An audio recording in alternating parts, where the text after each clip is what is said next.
and welcome to the virtual class. Myself Sunita teacher. Today we will see a new lesson in English, that is the adventure of Gulliver. This is the lesson we can see the adventures of the Gulliver. This lesson is full of imaginary story, students, and the poet name is Jonathan Swift. Jonathan Swift, who's wrote the story. Okay, this is a very fantasy imaginary story. It is a very fantasy and imaginary story. Let's take a short information about the writer.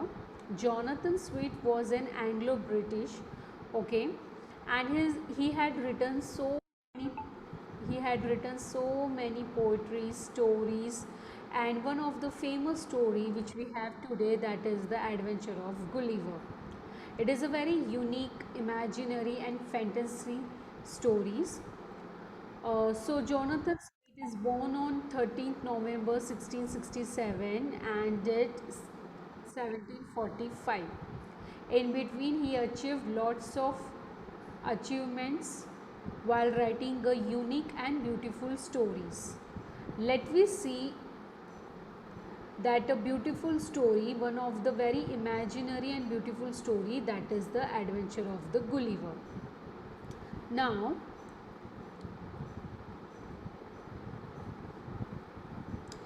just a second, students.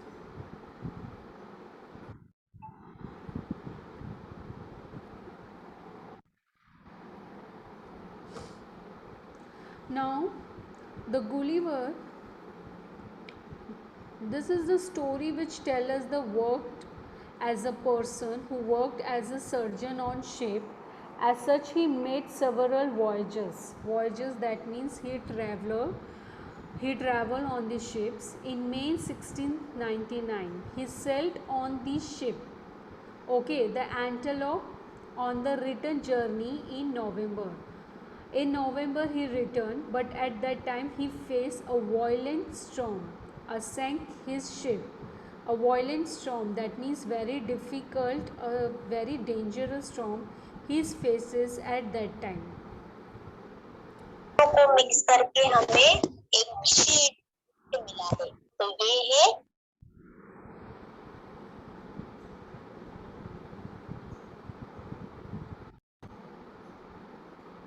So at that time he is facing a very strong, violent storm sank his ship, and Gulliver swam to save his life. Late in the evening, he found himself on a strange land, because he found himself on a strange land and feels so weak and tired. He slept for about 9 hours. 9 hours he slept. It was day and daylight when he awoke. When he awoke. Now let us see what happened next in his own words. Let us see what happened next, because after the 9 hours, when he woke up, he found himself in a strange land. But when he tried to get up from the ground, he could not move his body, because he was lying on the ground. Then he found that his arms and feet were filled down on the ground with the strings.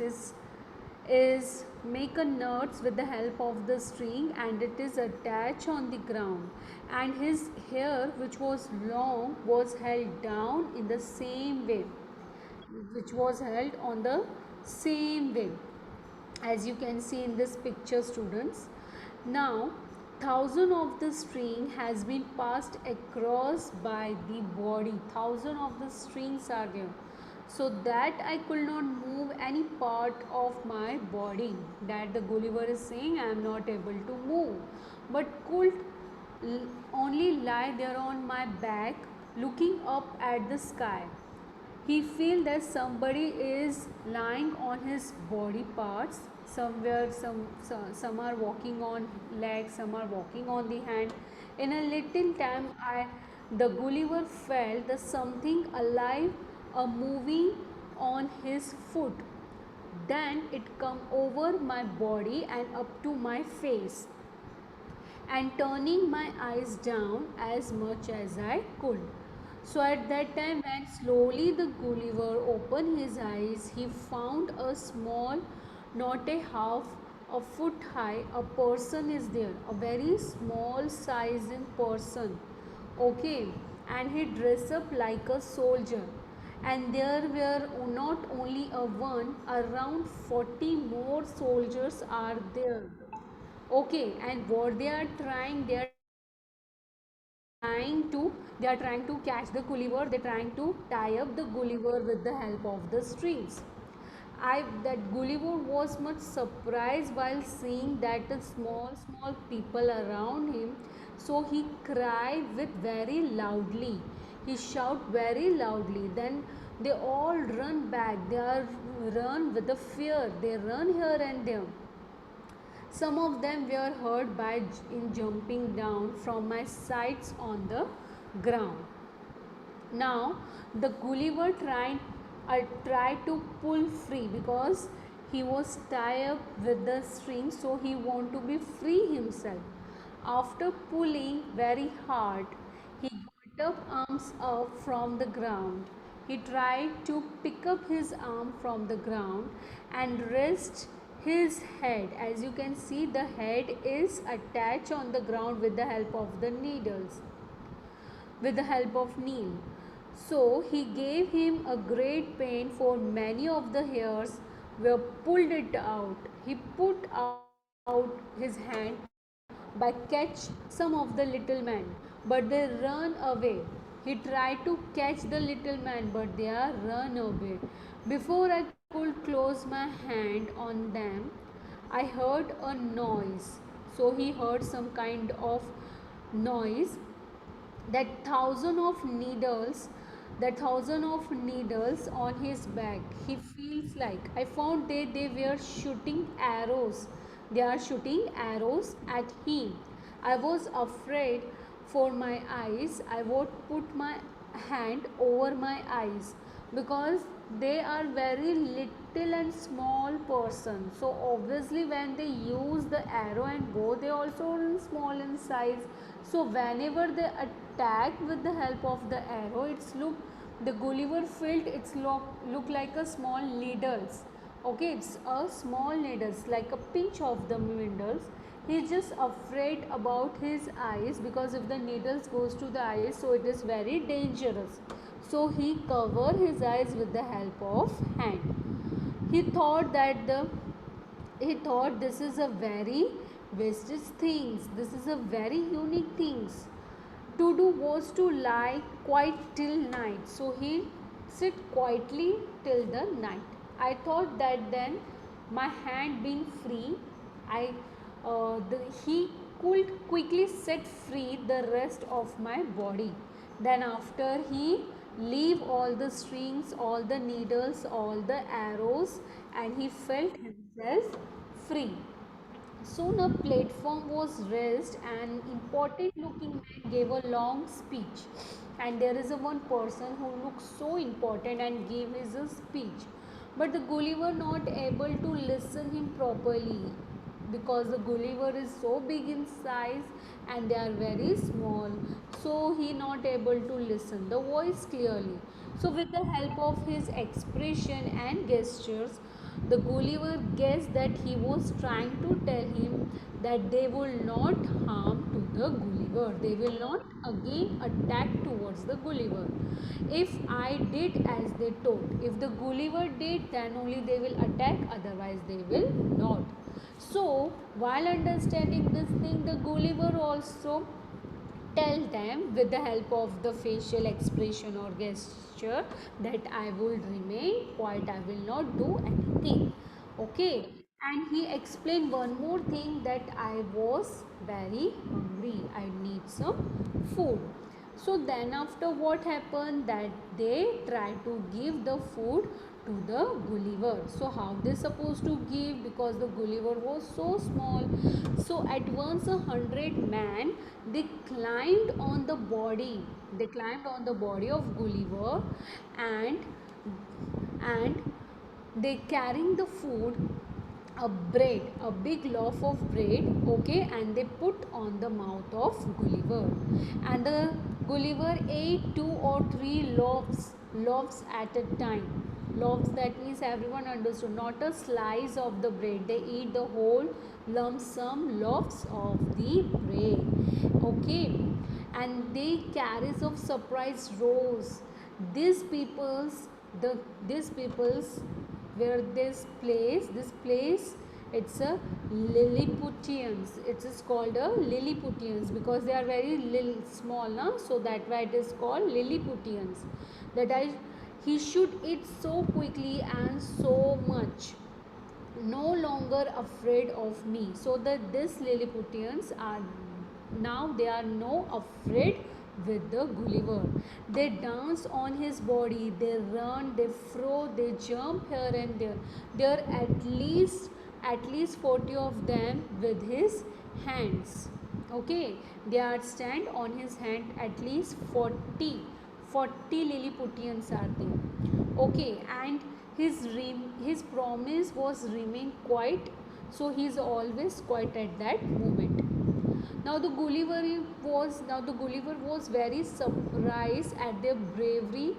He must have seen the greatest giant in the world. They have seen the greatest giant in the world.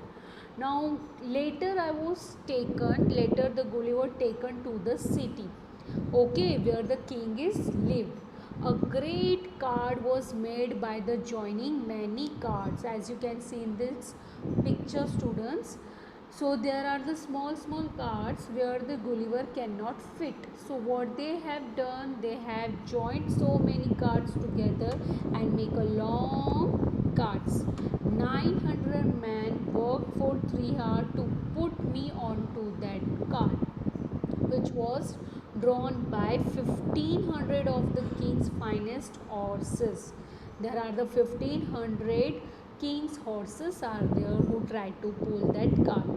So that is the horse cart, such a long horse cart. The city was just half a mile away, but the journey took almost a half day because it is not easy to take such a long person in a small horse cart. Now they find a new home to the Gulliver. Now they find a new home to the Gulliver. So the king came out to meet him and came near and look at him, but it was not so safe for him to climb up on him. Okay, they feel afraid to the Gulliver, and the king don't want to come near to that person. At the place where the cart stopped, there was an old church. It was the largest building in that whole country, okay. And for the certain reason, it had not been used as a church for many years, so it had now been made a ready for the Gulliver to use as the houses. The great doors are there on the north side, was 4 feet high. The height of the door is 4 feet and the 2 feet wide. So the Gulliver could go, okay, going down. And one of my feet was set in a great ring, so they have attached the great ring, a strong ring, so that the Gulliver could not get away, cannot be walked away by himself. Walk some distance outside by door. The country outside looked like a garden, so they attach a strong string on his leg because he stay on the church. But still the Lilliputians are afraid to the Gulliver, so that's why they attach a long string on his leg, so the Gulliver cannot be moved by himself, okay. But he can see a beautiful scenery towards that. He can see the beautiful scenery, and the country it's look like a small beautiful garden. All right, after some days the king and his people were convinced that I would not harm them. So the Gulliver convinced to the people that I will not harm to everyone. So king and his people, they agree, and the king gives the order the Gulliver can allow to move around the country. Okay, now the Gulliver is allowed to move around the country. Then once the Gulliver is started to move around the country, so he can observe the houses, the trees are look so small as compared to Gulliver. Okay, all the things in that country was very short and small, because if the peoples are this small, so obviously their houses, their living style is also, it's very small. It's like they utilize up to their utilization. As soon as the Gulliver was set free, okay, the Gulliver set free, now he liked to see the whole city. The king was pleased to let him to do this. So the king ordered everyone that the people to remain, the people have to remain in their houses. They should not come out. Okay, they should stay in their home. And then step over the wall and went very carefully along the two largest trees. There are the two largest trees. All the windows were full of faces looking out at me. That means look it out to the Gullivers. All right, there is, it is just a big country for that Lilliputians, but for the Gulliver, as I told you, he's very long. Is very long in size. So for the Gulliver, just for take a two step, it's complete that two streeted, because it's so long legs, right? So all the Lilliputians peoples are looking to the Gullivers from the window. On the tops of the houses, on the tops of the houses, students, the peoples are standing and look towards the Gulliver. The king house was just at the place where the great streets are meet, where the great long streets are met. There was a beautiful garden all around the sides. Laying down in the garden, he put my eyes on the windows. He put his eyes to the windows. The room inside were looking so beautiful. Okay, and he saw the queen and some of young princes are there, who very greatly pleased by his visit, and they looked towards the, and he looked towards the Gulliver very pleasantly and very nicely, and Gulliver also smiling face looking towards each and every person who live in those country. So this is the imaginary story which is look of, this is the imaginary story where the writer is present not in an imaginary way, but it's look like it's a real world, it's a true life story, it's present in such a beautiful manner. So this is the story, the adventure of the Gulliver.